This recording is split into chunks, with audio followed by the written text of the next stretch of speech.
శరీరం మొత్తం మీద 22 గాయాలు, తల మీద అతిపెద్ద గాయం, తలపై ఎముకలు కనిపించేంత డీప్ కట్, అన్ని బోన్స్కి ఫ్రాక్చర్స్, ముఖం మీద పెదాలు, ముక్కు, కళ్ళు పూర్తిగా డిస్ట్రాయ్ అయిపోయాయి. లోవర్ జా బోన్ విరిగిపోయింది. Upper jaw bones, nasal bones కూడా డిస్ట్రాయ్ అయిపోయాయి. టార్సో మీద మల్టిపుల్ వూండ్స్, అబ్డమెన్కి భారీ గాయం, లెఫ్ట్ లంగ్ పూర్తిగా మాయమైపోయింది. ఇంటెస్టైన్, లివర్, స్టమక్ నుజ్జునుజ్జైపోయాయి. రైట్ థమ్, ఇండెక్స్ ఫింగర్స్ కనిపించటం లేదు. శరీరంలోని మిగిలిన ఎముకల్లో దాదాపు అన్నీ ఫ్రాక్చర్ అయిపోయాయి. బాడీ మొత్తం పెల్లెట్స్తో నిండిపోయింది. ఇది భారత మాజీ ప్రధానమంత్రి రాజీవ్ గాంధీ మృతదేహానికి పోస్టుమార్టం చేసిన డాక్టర్ చెప్పిన మాటలు. 1991 మే 21న జరిగిన ఆత్మాహుతి దాడిలో మరణించారు రాజీవ్ గాంధీ. అప్పట్లో అదొక సంచలనం.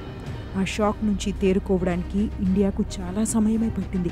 ఓవైపు దేశవ్యాప్తంగా నిరసనలు చెలరేగుతుంటే, మరోవైపు సిబిఐ ఏర్పాటు చేసిన సిట్ టీం తనదైన శైలిలో ఇన్వెస్టిగేషన్ని పరుగులు పెట్టించింది.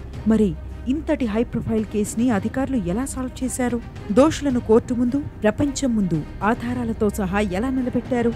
అన్నిటికన్నా అతి ముఖ్యమైన ప్రశ్న, రాజీవ్ గాంధీని ఎందుకు హత్య చేశారు వంటి విషయాలను ఈ వీడియోలో తెలుసుకుందాం రండి.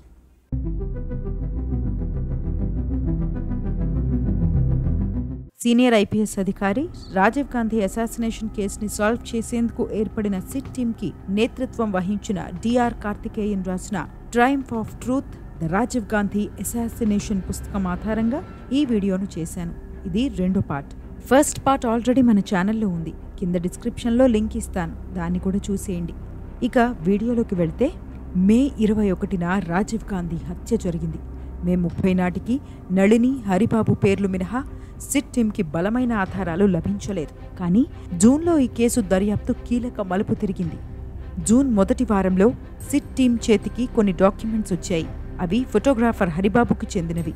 అతని బంధువుల ఇంట్లో ఓ బాక్స్లో ఆ డాక్యుమెంట్స్ ఉన్నాయి. వాటిని ఓ ఇన్ఫార్మర్ పోలీసులకు అప్పగించాడు. డాక్యుమెంట్స్లో ఎల్టీటీఈ లీడర్ ప్రభాకరన్, ఎల్టీటీఈ క్యాలెండర్స్తో పాటు హరిబాబుకు చెందిన కొన్ని పర్సనల్ లెటర్స్ని గుర్తించింది సిట్ టీం. హరిబాబుకు సంబంధించిన కొన్ని కీలక వివరాలు ఒక్కొక్కటిగా వెలుగులోకొచ్చాయి. అతని ఇంట్లో నుంచి స్వాధీనం చేసుకున్న వస్తువుల్లో ఓ రిసీట్ కనిపించింది. అది గవర్నమెంట్ ఎంపోరియంకి చెందింది. 1991 మే 21న 65 రూపాయలు పెట్టి ఓ పూలమాల కొన్నట్టు అందులో ఉంది. హ్యూమన్ బాంబు పూలమాల పట్టుకున్నట్టు పార్ట్ 1లో మనం చూశాం. మే నెల మొదటి వారంలో శాంతన్ అనే వ్యక్తి హరిబాబు ఇంట్లో వారం రోజుల పాటు ఉండి వెళ్లిపోయాడని పోలీసులు తెలుసుకున్నారు. అతను ఎల్టీటీఈ క్యాడర్ అని అధికారులు అనుమానించడం మొదలుపెట్టారు. ఎల్టీటీఈకి హరిబాబుకు లింక్ ఉందని ఒక్కో ఎవిడెన్స్ రుజువు చేస్తూ వచ్చింది. అదే సమయంలో చెన్నైకి వెళ్లిన మరో సిట్ టీం ఎల్టీటీఈ సపోర్టర్కి సన్నిహితులుగా ఉండే ప్రింటింగ్ ప్రెస్ ఓనర్స్ని విచారించింది. అక్కడ టీంకి ది సైతానిక్ ఫోర్స్ పేరుతో రూపొందిన 2 డాక్యుమెంట్స్ కనిపించాయి.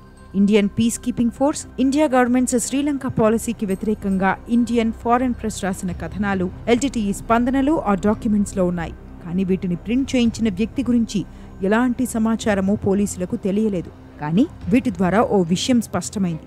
అది రాజీవ్ గాంధీపై ఎల్టీటీఈకున్న హేట్రెడ్. అప్పటికే తమిళనాడు హై అలర్ట్లో ఉంది. బార్డర్స్ సీల్ అయ్యాయి. అడుగడుగునా చెకింగ్ జరుగుతోంది. అనుమానాస్పదంగా కనిపించిన అందరినీ పోలీసులు అదుపులోకి తీసుకున్నారు. వారిలో ఒకరు ఎల్టీటీఈ మిలిటెంట్ శంకర్ కోనేశ్వరన్. అతని దగ్గర 2 చిన్న పేపర్స్ కనిపించాయి. ఒక దాంట్లో నళిని, దాస్ల పేర్లు, ఓ ఫోన్ నెంబర్ ఉంది. ఇంటెలిజెన్స్ ఏజెన్సీలు ఈ ఇన్ఫర్మేషన్తో పని ప్రారంభించాయి. నళిని అడయార్లోని ఆనబోంద్ సిలికాన్ ప్రైవేట్ లిమిటెడ్లో పనిచేస్తున్నట్టు తెలుసుకున్నాయి.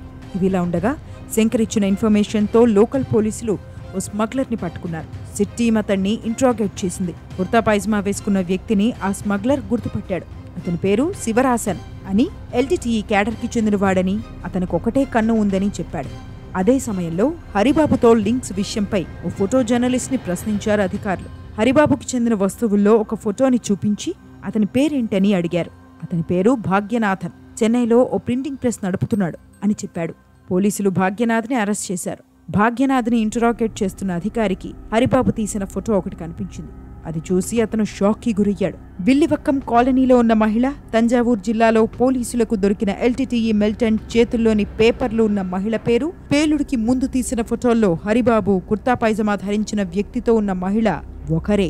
ఆమె నళిని. అక్కడి నుంచి రాజీవ్ గాంధీ అసాసినేషన్ కేసు చిక్కుముడులు ఒక్కొక్కటిగా వీడాయి. భాగ్యనాథన్ నిజాలు చెప్పడం మొదలుపెట్టాడు. 1991 మే 21న మొత్తం 5గురు రాజీవ్ గాంధీ సభకు వెళ్లారు. వారిలో ఒకరు కుర్తా పైజమా వేసుకున్న వ్యక్తి. అతని పేరు శివరాసన్. అతను ఎల్టీటీఈ క్యాడర్కి చెందినవాడు. ఇంకో వ్యక్తి హరిబాబు. ముగ్గురు మహిళల పేర్లు ధను, సుభ, నళిని. ధను హ్యూమన్ బాంబ్. నళిని ఇంటికో వ్యక్తి తరచూ వెళ్తూ ఉంటాడని మే 30న ఓ సాక్షి పోలీసులకు చెప్పాడు. ఆ వ్యక్తి పేరు మురుగన్ అలియాస్ దాస్. అతను శివరాసన్కి రైట్ హ్యాండ్.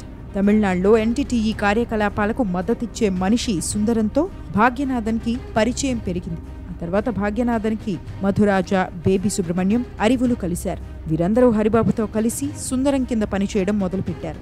1990 డిసెంబర్లో ఎల్టీటీఈలో ముఖ్యమైన సభ్యుడు నిశాంతన్ అలియాస్ నిక్సాన్ని, అతని రైట్ హ్యాండ్ కాంథాన్ని భాగ్యనాథన్ అరివులకు పరిచయం చేశాడు మధురాజన్. వారిద్దరూ చాలా ముఖ్యమైన పని మీద ఇండియాకు వచ్చినట్టు, వారికి అన్ని విధాలుగా సాయం చేయాలని చెప్పాడు. వీరిద్దరూ శ్రీలంకలో ఎల్టీటీఈ పెద్దలకు తమిళనాడులోని కేడర్కి కమ్యూనికేషన్ సెంటర్గా పనిచేసినట్టు ఆ తర్వాత తేలింది. 1991 ఫిబ్రవరిలో మురుగన్ని తీసుకొచ్చాడు నిక్సాన్. తన ఇంట్లో పెట్టుకోవాలని భాగ్యనాథన్కి చెప్పాడు. భాగ్యనాథన్ సోదరి నళినితో మురుగన్కి పరిచయమైంది. వారిద్దరి మధ్య స్నేహం పెరిగింది. ఆమెతో ఎక్కువ సమయం గడపడం మొదలుపెట్టాడు మురుగన్. తాను ఎల్టీటీఈ సభ్యుడని చెబుతూ శ్రీలంకలో తమిళులు పడుతున్న కష్టాల గురించి వివరించాడు. ఇండియన్ పీస్ కీపింగ్ ఫోర్స్ తమిళులను చిత్రహింసలు పెడుతోందని చెప్పాడు. నళినికి బ్రెయిన్ వాష్ చేశాడు. అప్పుడే రాజీవ్ గాంధీపై నళినికి కోపం పెరిగింది. రాజీవ్ గాంధీ 1987లో ఇండియన్ పీస్ కీపింగ్ ఫోర్స్ని శ్రీలంకకు పంపించారని, ఆయన చేసింది తప్పని బలంగా నమ్మింది. మే నెలలో ఎల్టీటీఈ క్యాడర్ తమ అతిపెద్ద మిషన్ వైపు వేగంగా అడుగులు వేశారు. శ్రీలంక జఫ్నా నుంచి సుభ, ధనులను తీసుకొచ్చాడు శివరాసన్. వారు వెల్లివెక్కంలో నివాసముంటున్న నళినిని కలిశారు. అందరూ క్లోజ్ అయ్యారు. రాజీవ్ గాంధీ అసాసినేషన్ ప్లాన్కి రిహార్సల్ చేయాలని శివరాసన్ ఆలోచించాడు. 1991 మే 7న మాజీ ప్రధాని వీపీ సింగ్ చెన్నైకి వెళ్లారు. అక్కడ ఒక సభలో పాల్గొన్నారు. ఈ ఈవెంట్కి శివరాసన్, సుభ, ధను, నళిని, మురుగన్, హరిబాబు, అరివులు వెళ్లారు. దానిలో భాగంగా సుభ, ధనులు వీపీ సింగ్ దగ్గరికి వెళ్ళాలి. ధను వీపీ సింగ్ మెడలో పూలమాల వేయాలి. ఆ దృశ్యాన్ని నళిని ఫోటో తీయాలి. ధను వీపీ సింగ్ దగ్గరికి వెళ్ళింది. కానీ పూలమాల వేయలేకపోయింది. పూలమాలను వీపీ సింగ్ తన చేతులతో తీసుకున్నారు. కానీ నళిని ఆ దృశ్యాలను ఫోటో తీయలేకపోయింది. శివరాసన్కి కోపం వచ్చింది. అందుకేనేమో రాజీవ్ గాంధీ అసాసినేషన్లో ఫోటో తీసే బాధ్యత హరిబాబుకు వెళ్ళింది. తమిళనాడులో జరుగుతున్న కార్యకలాపాలను ఎప్పటికప్పుడు శ్రీలంకలోని ఎల్టీటీఈ ఇంటెలిజెన్స్ వింగ్ హెడ్ పొట్టు అమ్మన్కి సమాచారం అందించేవాడు శివరాసన్. ఈ పొట్టు అమ్మన్ ఎల్టీటీఈ సుప్రీమోకి అత్యంత సన్నిహితుడు. మే 20న భాగ్యనాథన్, అరివు, మురుగన్, నళిని, హరిబాబులు కలిశారు. వారందరికీ కీలక ఇన్పుట్స్ ఇచ్చాడు శివరాసన్. రాజీవ్ గాంధీ అసాసినేషన్ ని డాక్యుమెంట్ చేసే బాధ్యత హరిబాబుకిచ్చారు. మే 21న తను పనిచేస్తున్న కంపెనీలో హాఫ్ డే లీవ్ తీసుకుని ఇంటికి వెళ్లిపోయింది నళిని. అదే సమయంలో కుర్తా పైజమా వేసుకున్న శివరాసన్, సల్వార్ కమీజ్ వేసుకున్న ధను, శుభలు అక్కడికి వెళ్లారు. ఈ రోజు ధను చరిత్ర సృష్టిస్తోంది. దేశద్రోహి రాజీవ్ గాంధీని ధను చంపబోతోంది అని నళినితో చెప్పింది శుభ. అప్పుడే ధను శరీరానికున్న బెల్ట్ బాంబ్ని చూసింది నళిని. మధ్యాహ్నం 3:30 ప్రాంతంలో వారందరూ కలిసి చెన్నైలోని ఓ బస్టాండ్కి వెళ్లారు. అక్కడ కెమెరా, పూలమాలతో వారిని కలిశాడు హరిబాబు. అందరూ కలిసి సాయంత్రం 7:30 శ్రీపెరంబుదూర్కు చేరుకున్నారు. ముగ్గురు మహిళలు విమెన్ ఎన్క్లోజర్ దగ్గరికి వెళ్లారు. అక్కడే ఫస్ట్ పార్ట్లో చెప్పిన కాంగ్రెస్ వర్కర్ లతా కన్నన్, ఆమె కూతురు కోకిలను కలిశారు. రాజీవ్ గాంధీ సమీపిస్తుండగా శివరాసన్ వైపు చూసింది ధను. అతను ఒక సైగ చేశాడు. అందరూ వెనక్కి జరిగారు. ధను రాజీవ్ గాంధీ కాళ్ల మీద పడి బాంబ్ని యాక్టివేట్ చేసింది. ఈ ప్లాన్ గురించి భాగ్యనాథన్, అరివు, మురుగన్కు ముందే తెలుసు. టెన్షన్ని భరించలేక భాగ్యనాథన్, అరివులు మే 21 రాత్రి సినిమాకెళ్లారు. మురుగన్ పడుకుండిపోయాడు. సినిమా నుంచి వెనక్కొస్తున్న సమయంలో రాజీవ్ గాంధీ హత్య గురించి భాగ్యనాథన్, అరివులు తెలుసుకున్నారు. ఆ విషయాన్ని ఇంటికొచ్చి మురుగన్కి చెప్పారు. ఇక ఘటనా స్థలం నుంచి తప్పించుకున్న శివరాసన్, నళిని, శుభలు అతి కష్టం మీద చెన్నైకి చేరుకోగలిగారు. దర్యాప్తులో భాగంగా ఈ విషయాలను భాగ్యనాథన్ అధికారులకు చెప్పాడు. పరారీలో ఉన్న నళిని, మురుగన్లను జూన్ 14న పోలీసులు అరెస్ట్ చేశారు. ఆ సమయంలో ఆమె 2 నెలల గర్భవతి. అరెస్ట్కి కొన్ని రోజుల ముందే తిరుపతిలో నళిని, మురుగన్లు పెళ్లి చేసుకున్నారు. రాజీవ్ గాంధీ అసాసినేషన్లో కీలక పాత్ర పోషించిన ధను మరణించింది. భాగ్యనాథన్, నళిని, మురుగన్లు జూన్ 14 నాటికి పోలీసుల కస్టడీలో ఉన్నారు.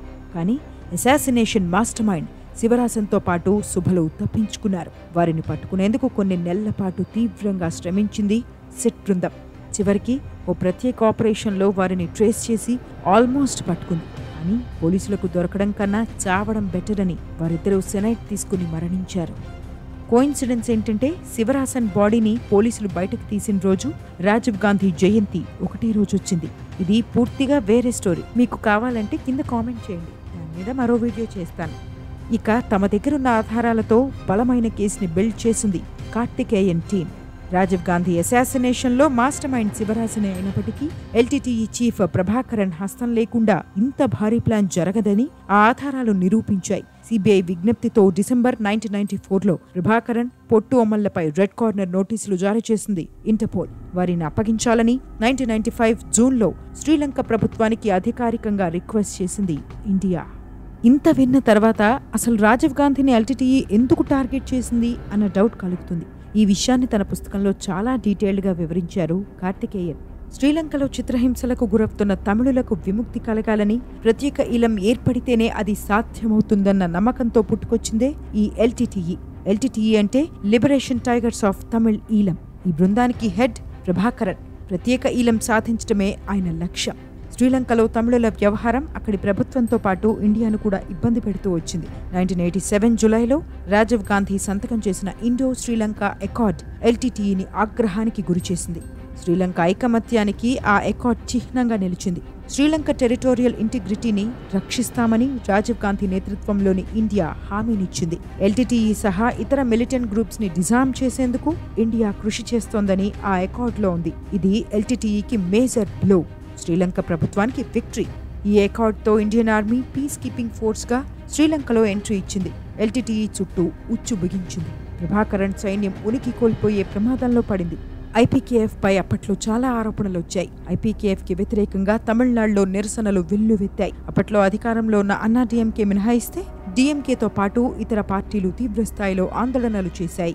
ఐపీకేఎఫ్ తో ఓవైపు యుద్ధం చేస్తున్న ఎల్టీటీఈ భారత ప్రభుత్వంపై కోపం పెంచుకుంది. తమిళులకు ఇండియా ద్రోహం చేస్తోందని ఆరోపించింది. ఐపీకేఎఫ్, ఎల్టీటీఈ మధ్య సీజ్ ఫైర్ ని డిక్లేర్ చేయాలని అప్పటి ప్రధాని రాజీవ్ గాంధీపై తీవ్ర ఒత్తిడి పడింది. కానీ అలా జరగదని తేల్చి చెప్పారు రాజీవ్. ఎల్టీటీఈతో మైత్రికి ప్రసక్తే లేదని స్పష్టం చేశారు. ఎల్టీటీఈతో లక్ష్యాలు నెరవేరితే వేర్పాటువాద ఉద్యమాలు తమిళనాడులో కూడా కనిపించే అవకాశం ఉందని, అదే జరిగితే ఇండియా చీలిపోతుందని ఆయన అభిప్రాయపడ్డారు. ఐపీకేఎఫ్ ఆపరేషన్స్ లో వేలాది మంది ఎల్టీటీఈ సభ్యులు మరణించారు. కానీ ఐపీకేఎఫ్ ఎంత ప్రయత్నించినా ఎల్టీటీఈని వైపౌట్ చేయలేకపోయింది. సరిగ్గా అదే సమయంలో ఇండియాలో ప్రభుత్వం మారింది. ఎల్టీటీఈ కాస్త ఊపిరి పీల్చుకుంది. కొన్నేళ్లకే 1991లో ఎన్నికలొచ్చాయి. ఆ ఎన్నికల్లో రాజీవ్ గాంధీ మళ్లీ ప్రధాని అయితే తమకు కష్టమని భావించింది ఎల్టీటీఈ. ఎట్టి పరిస్థితుల్లోనైనా ఆయన మళ్లీ అధికారంలోకి రాకూడదని ఫిక్స్ అయింది. అలా రాజీవ్ గాంధీ అసాసినేషన్ కాన్స్పిరసీ పుట్టుకొచ్చింది. అదే సమయంలో రాజీవ్ గాంధీ అసాసినేషన్ కేసు తమ వరకు ట్రేస్ అవ్వకుండా ఉండేందుకు చాలా జాగ్రత్త పడింది. ఎల్టీటీఈ అనుకున్నట్టుగా ప్లాన్ ని ఎగ్జిక్యూట్ చేసింది. తమిళనాడుకు రాజీవ్ గాంధీ రాక కోసం ఎల్టీటీఈ కేడర్ ఎదురు చూసింది. అప్పుడే మే 21న మీటింగ్ గురించి తెలుసుకుంది. పక్కాగా ప్లాన్ చేసి అమలు చేసింది. తలరాత ఎవ్వరూ మార్చలేరన్న మాటలకు అద్దం పట్టేలా మే 21న ఓ సంఘటన జరిగింది. ఎన్నికల ప్రచారాల్లో భాగంగా రాజీవ్ గాంధీ విశాఖపట్నం వెళ్లారు. మే 21 సాయంత్రం విమానంలో చెన్నైకి బయలుదేరాల్సింది. విమానం ఎక్కేసరికి కీలకమైన కమ్యూనికేషన్ సిస్టమ్ పనిచేయడం లేదని తెలిసింది. స్వయంగా ఒక పైలట్ అయిన రాజీవ్ గాంధీ దాన్ని ఫిక్స్ చేయడానికి ప్రయత్నించారు. కానీ అది సెట్ అవ్వలేదు. ఇక ఆ రోజు రాత్రికి విశాఖపట్నంలో ఉండిపోవాలని నిర్ణయించుకుని విమానం దిగిపోయారు. కొంతసేపటికి విమానంలోని సిబ్బంది సమస్యను కనుగొని పరిష్కరించింది. కమ్యూనికేషన్ సిస్టమ్ సెట్ అయింది. ఎయిర్పోర్ట్ ని వదిలేస్తున్న సమయంలో విమానం రెడీ అయిందని రాజీవ్ గాంధీకి సమాచారం వచ్చింది. ఆయన ఆ విమానంలో చెన్నైకి బయలుదేరారు. అదే తన చివరి విమాన ప్రయాణంగా మిగిలిపోయింది.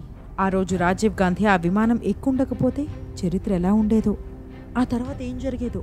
ఇది ఫ్రెండ్స్ ఇవాల్టి వీడియో. ఈ వీడియో మీకు ఎలా అనిపించిందో కామెంట్ చేయండి. ఈ కంటెంట్ మీకు నచ్చినట్టయితే మన పెన్ అండ్ వాయిస్ స్టోరీస్ ఛానల్ని సబ్స్క్రైబ్ చేసుకోండి. ఈ వీడియోను లైక్ చేసి షేర్ చేయండి.